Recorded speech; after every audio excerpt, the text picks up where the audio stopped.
I knew the Grey Nuns as I was growing up. The Grey Nuns were part of our parish, our village.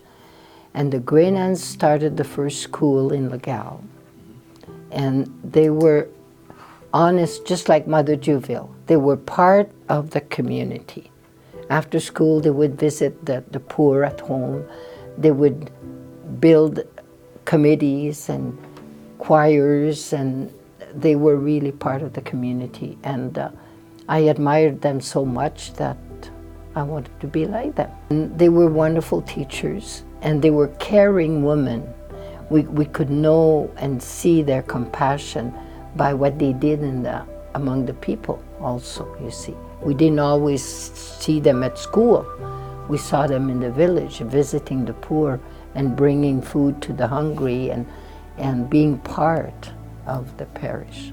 Now, I went for my grade 12 with Sisters of Providence in McLennan because I wanted to get away from my boyfriend. I wanted to do my grade 12 well. So I went to McLennan. Then I felt that there were no nuns like the Grey Nuns. They were the best for me, so then I decided to join because I liked children. I wanted to be a teacher, and I was. So when people move into Youville Home, this is a long-term care center. So people who come in to this center, by the time they get here, they're very sick, most of them. They need 24-hour nursing care, and the minute they walk in here, they know that this is probably the last place that they will live. So they've downsized everything. They've left a lot of things behind, and the minute they know they're coming into long-term care, whether they're 65 and have MS, or whether they're 97 and have 2 or 3 things that are failing in their body and they're not going to live very long, the journey can be different lengths, but they know when they come here that this is the last place they're going to live. So the families and the people who live here, they start a process of grieving when they walk in the door. And to walk with people in their grief and in their struggles, it's all about the heart. We're not a hospital, and so when people pass away here, the funeral home comes to pick folks up, right? And there was an incident one time where a new staff came, and they weren't sure of how we usually do this. And so it meant that we had to have a conversation about what was the most appropriate thing to do when someone passes away. Were they going to come leave out the front door, or would we take them out the back door? Because that's where the funeral home went to pick them up. And we were like, you know what, people move in, this is their home. They move in the front door, they're going to leave by the front door. And so the funeral homes know to come to our front door now. And we've instituted an honor guard. So when people leave, we have there is an announcement that goes over the intercom that says Mrs. or Mr. So-and-so is leaving the building for the last time. And the staff leave what they're doing if they can, and they line the halls so that when the person leaves, there's always a staff that accompanies them. We have quilts made to cover the body, so it's not just the body bag, it's a beautiful quilt, and we have a lovely rose that we lay over top of them.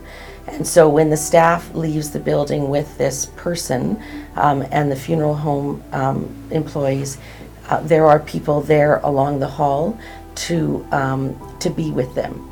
So we had a couple living in this building, and for healthcare reasons, the woman lived on our second floor, and the man was living over here.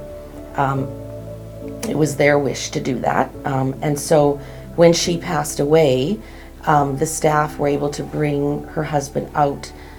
He wanted to see her when she left, and so he was in the front with the honor guard, and it was so beautiful because he was not alone in his grief.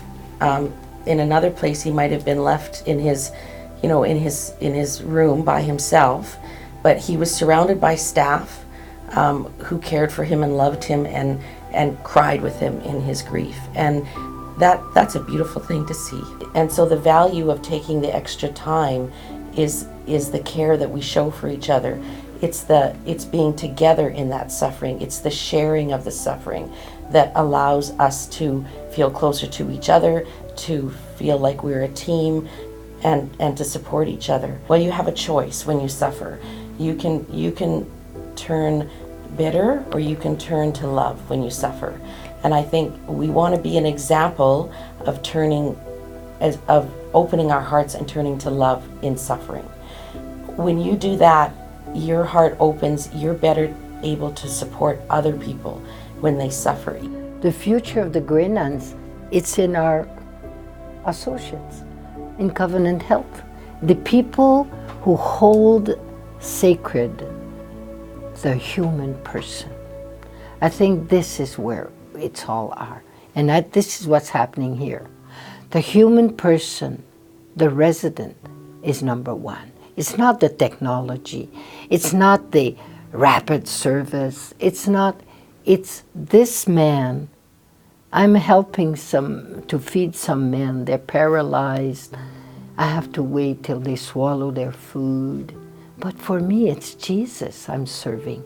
Honest, it's Jesus, the sacredness of the human person. And we forget this in our society. We're so technological and we're so efficient. But if I sit with you and listen to you and to your cries inside, there's no time.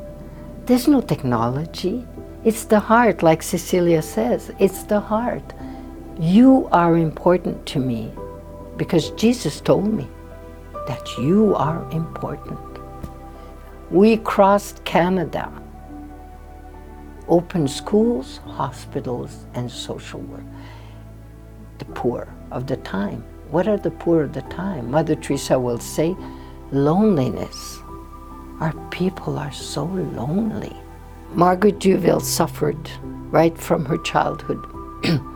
And somehow one day she had I think it's more than intuition, a vision that God was Father.